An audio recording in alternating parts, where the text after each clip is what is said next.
새벽 함께 하셔서 감사합니다. 우리 사도신경으로 신앙 고백 같이 드리겠습니다. 나는 전능하신 아버지 하나님 천지의 창조주를 믿습니다. 나는 그의 유일하신 아들 우리 주 예수 그리스도를 믿습니다. 그는 성령으로 잉태되어 동정녀 마리아에게서 나시고 본디오 빌라도에게 고난을 받아 십자가에 못 박혀 죽으시고 장사된 지 사흘 만에 죽은 자 가운데서 다시 살아나셨으며 하늘에 오르시어 전능하신 아버지 하나님 우편에 앉아 계시다가 거기로부터 살아있는 자와 죽은 자를 심판하러 오십니다. 나는 성령을 믿으며 거룩한 공교회와 성도의 교제와 죄를 용서받는 것과 몸의 부활과 영생을 믿습니다. 아멘. 우리 찬송 같이 드리겠습니다. 찬송가 325장입니다. 325장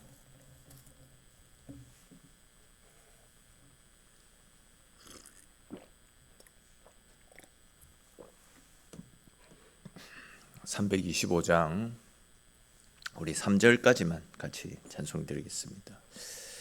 예수가 함께 계시니 시험이 오나 겁없네. 기쁨의 근원 되시는 예수를 위해 삽시다.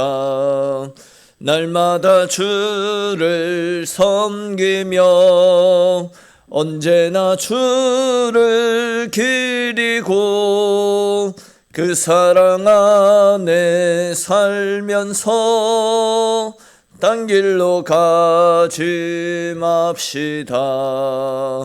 이 세상 사는 동안에 주 이름 전파하면서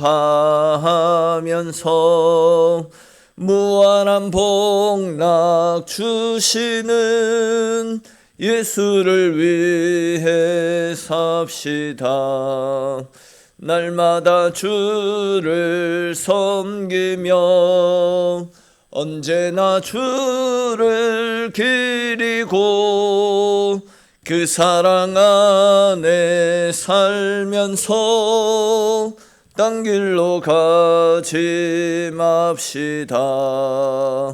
이 세상 친구 없어도 예수는 나의 친구니 불의한 일을 버리고 예수를 위해 삽시다.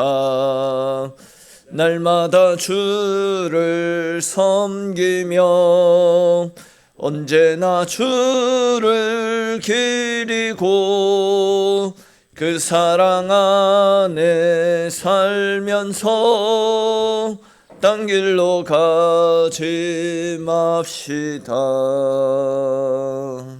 아멘. 오늘 함께 나눌 말씀 보겠습니다. 오늘 말씀은 로마서 7장에 있는 말씀입니다. 로마서 7장 7절부터 해서 13절까지 말씀입니다. 로마서 7장 7절부터 13절까지 말씀. 로마서 7장 7절에서 13절까지 말씀 우리 한 절씩 읽고 마지막 13절은 같이 읽도록 하겠습니다. 그런즉 우리가 무슨 말을 하리요? 율법이 죄냐? 그럴 수 없느니라.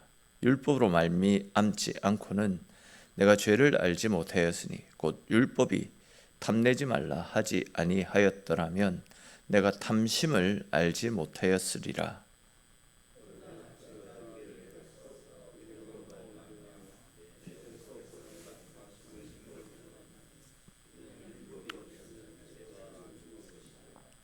전에 율법을 깨닫지 못했을 때에는 내가 살았더니 계명이 이름에 죄는 살아나고 나는 죽었도다.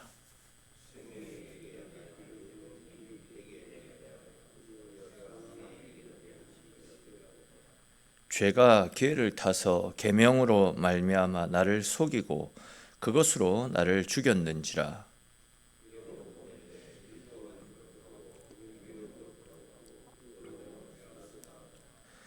그런 같이 읽겠습니다.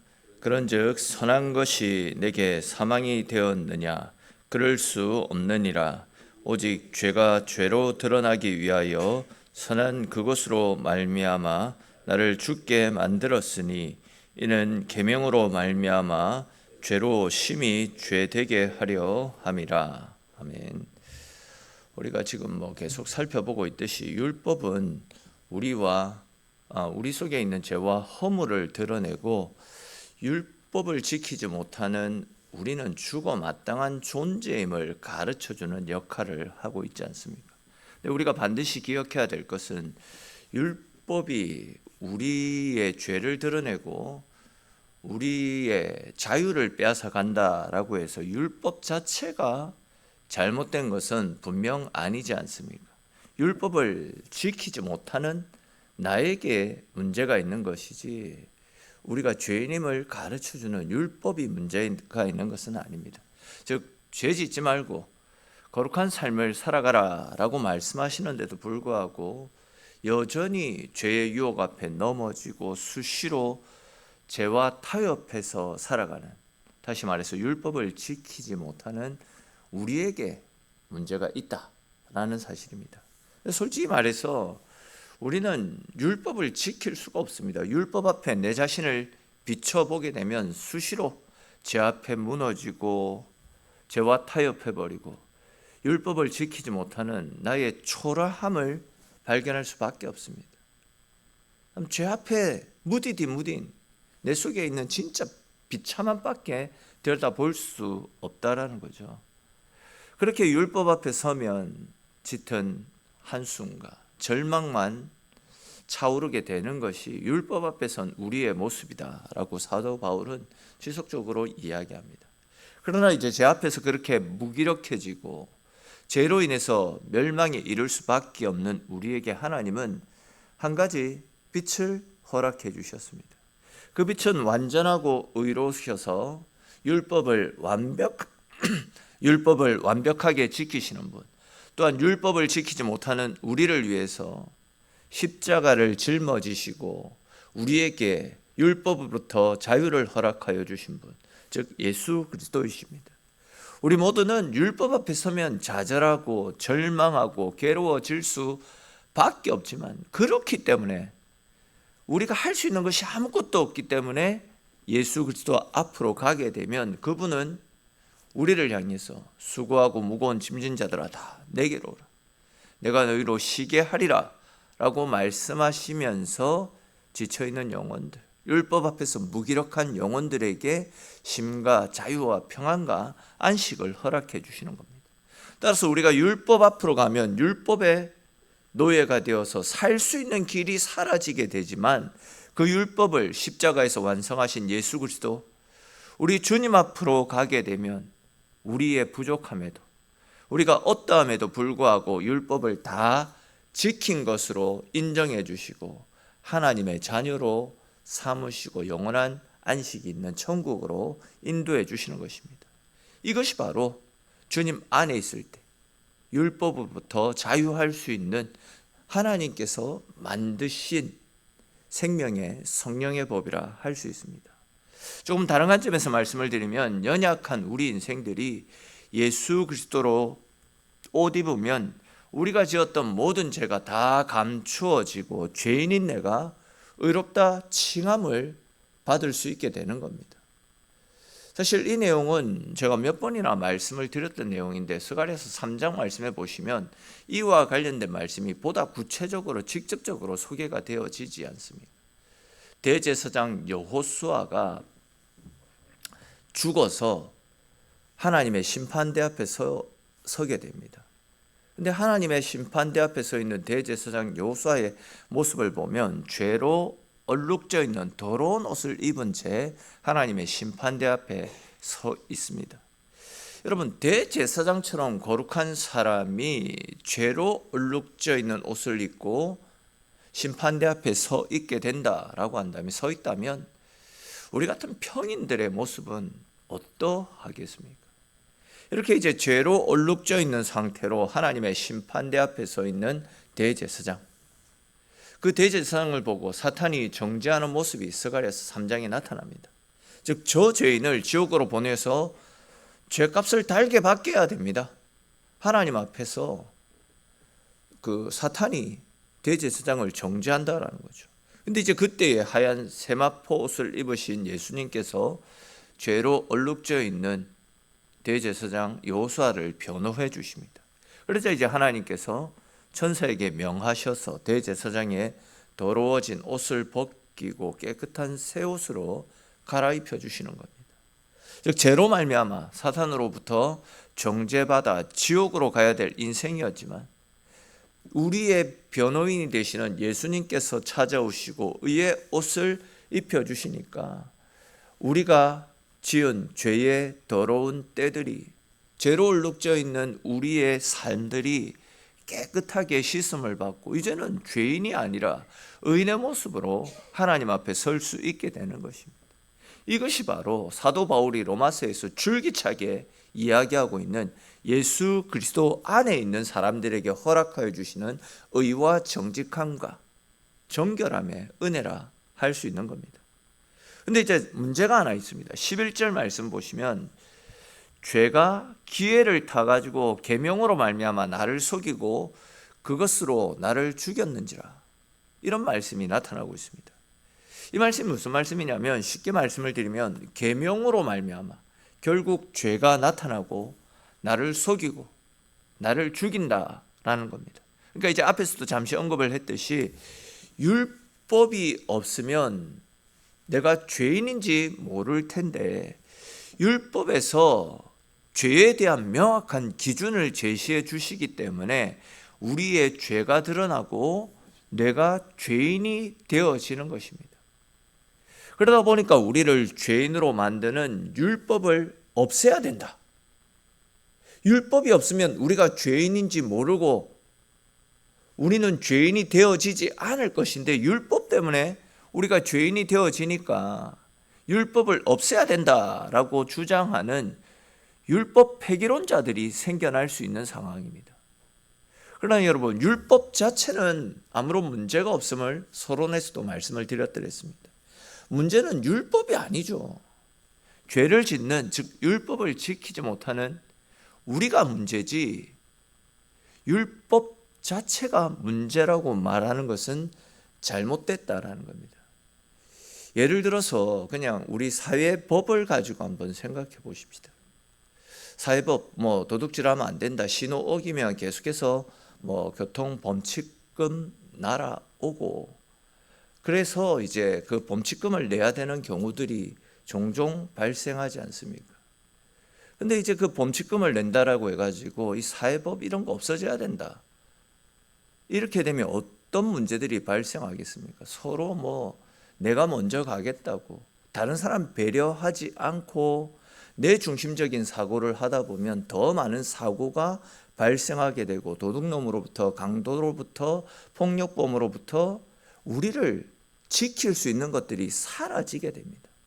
법이 불편하게는 만들 수 있습니다. 우리 생활을 불편하게 만들 수는 있습니다. 근데 불편하다라고 해서 법을 없애게 되면 우리 사회는 무너져 버릴 수밖에 없습니다.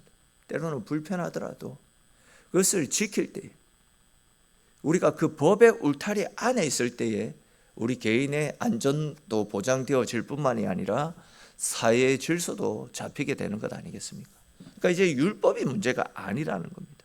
율법을 지키지 못하고 수시로 죄를 짓고 죄 앞에서 굴복한 채 넘어지고 실패하는 죄인인 우리 인간들이 문제라는 거죠. 12절을 보십시오. 율법은 거룩하고 계명도 거룩하고 의롭고 선한 것임을 분명히 말씀하고 있지 않습니까? 율법은 우리로 하여금 죄를 죄로 보게 만드는, 즉 죄를 똑바로 볼 수 있게 만드는 것이 율법이다. 사실 잘못을 인정하는 것은 쉽지 않습니다. 정직하게 자기의 허물과 죄를 들여다볼 수 있는 것은 결코 쉬운 일이 아니지 않습니까? 그런데 율법 앞에 서게 되면 나의 실상을 바로 볼 수 있습니다. 내가 얼마나 더러운지 나의 실상을 보여주는 것을 보고 그것을 나쁘다, 이것은 없어져야 된다, 이렇게 말할 수 없는 것 아니겠습니까? 13절 말씀이 이러한 사실을 좀 더 구체적으로 이야기하고 있습니다. 여러분, 하나님께서 우리에게 율법을 주신 이유가 무엇입니까? 13절 말씀에 의하면 죄가 죄로 드러나게 하기 위해서 율법을 주셨음을 말씀하고 있습니다.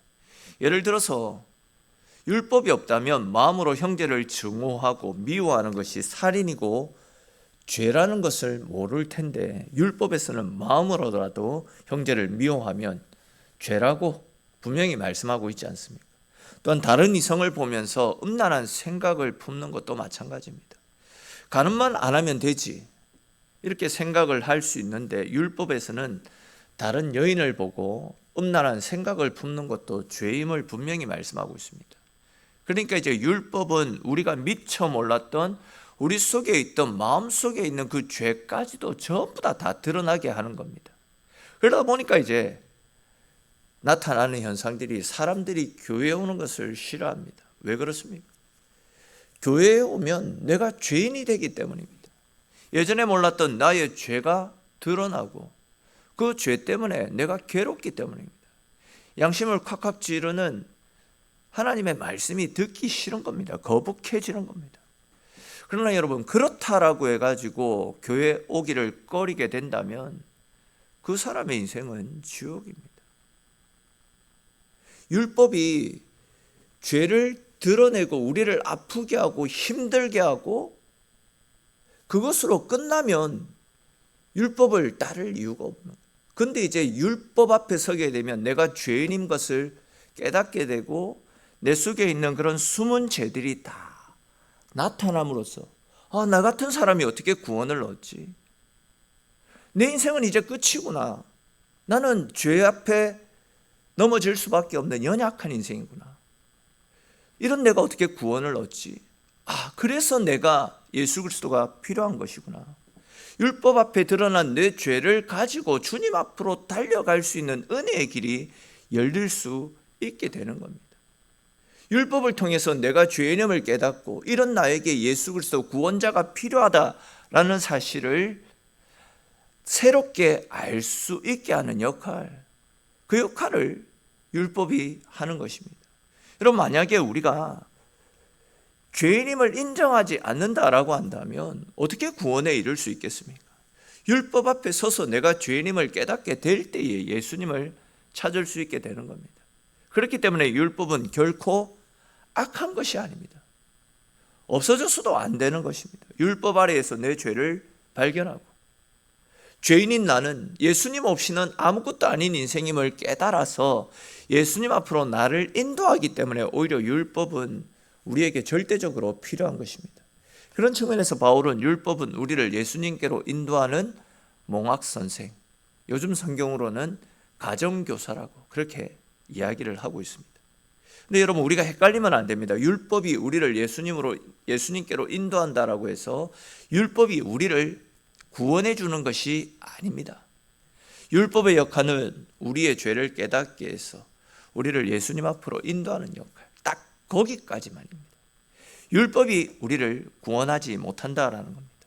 그런데 안타깝게도 이제 많은 사람들이 예수님을 믿으면서도 율법적으로 변해갑니다. 즉 예수님을 믿으면서도 자유하지 못하고 다른 사람을 정죄해버립니다. 그러나 여러분, 율법은 나의 잘못을 가르쳐 주기 때문에 율법 앞으로 가게 되면 우리는 자유가 아니라 절망만 느끼게 됩니다. 우리 읽지는 않았지만 14절 말씀을 한번 보십시오. 우리가 율법은 신령한 줄 알거니와 나는 육신에 속하여 죄 아래 팔렸도다, 이렇게 이야기합니다. 이 말씀처럼 율법은 신령합니다. 그러나 우리는 죄인입니다. 우리는 율법을 지킬 수가 없습니다. 그렇기 때문에 우리에게 예수님이 필요한 것입니다.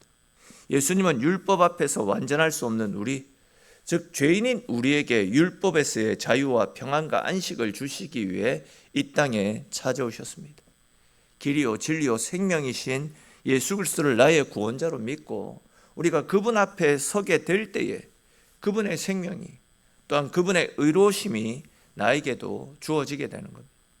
다시 말해서 내가 율법을 잘 지켜서 구원에 이르는 것이 아닙니다. 율법 때문에 내가 하나님의 말씀을 지키기 때문에 구원에 이르는 것이 아니라 예수 그리스도를 믿고 그분이 나의 구원자이심을 의지하면서 그 믿음으로 구원에 이르게 되는 것입니다. 하나님은 우리를 자신의 자녀로 삼아주시고 우리의 허물, 우리의 약점과 우리의 실수를 다 씻어주셔서 우리를 천국 백성으로 삼아주셨습니다. 이 말씀을 잘못 이해하면 율법을 지키지 않아도 된다, 이렇게 받아들일 수 있는데, 바울이 지금 로마서에서 계속해서 이야기하고 있는 말씀의 핵심은 율법을 지키지 마라, 율법을 온전히 지키라, 그래야지만 내가 천국 가고 율법을 지키지 못하면 지옥 간다, 이런 생각이 아니라 율법 지키지 못하면 내가 지옥 가니까 지옥 가니까 율법을 반드시 지켜라. 율법을 지키지 못한다라고 해서 기죽지 말고 내가 믿는 예수 그리스도의 그 십자가를 믿고 혹 율법을 어긴다 할지라도 나는 천국 백성임을 믿고 율법 앞에서 자유하라. 사도 바울은 계속해서 이 이야기를 하고 있는 겁니다. 오늘 함께 나눈 이 말씀들을 기억하면서 날마다 십자가 앞에서 자유할 수 있기를 바랍니다. 그리고 자유를 얻은 하나님의 백성들답게 하나님이 원하시는 모습으로 하나님의 말씀을 따라 나의 구원자 되시는 예수 그리스도, 그분만이 오직 우리를 하나님께로 인도하는 유일한 길이다라는 사실을 다시금 기억하시고 율법 앞에서 온전하지 못한 우리를 구원하시기 위해 이 땅에 오신 예수 그리스도, 그분을 굳게 붙잡고 그분 안에서 언제나 그분을 따라 믿음으로 살아가시는 저와 여러분들의 삶이 될 수 있기를 주님의 이름으로 축원합니다. 기도드리겠습니다. 하나님, 오늘 이 새벽도 주의 백성들 불러주시고 하나님과 함께하는 하루를 시작할 수 있도록 은혜 베풀어 주심을 주님 고맙고 감사합니다.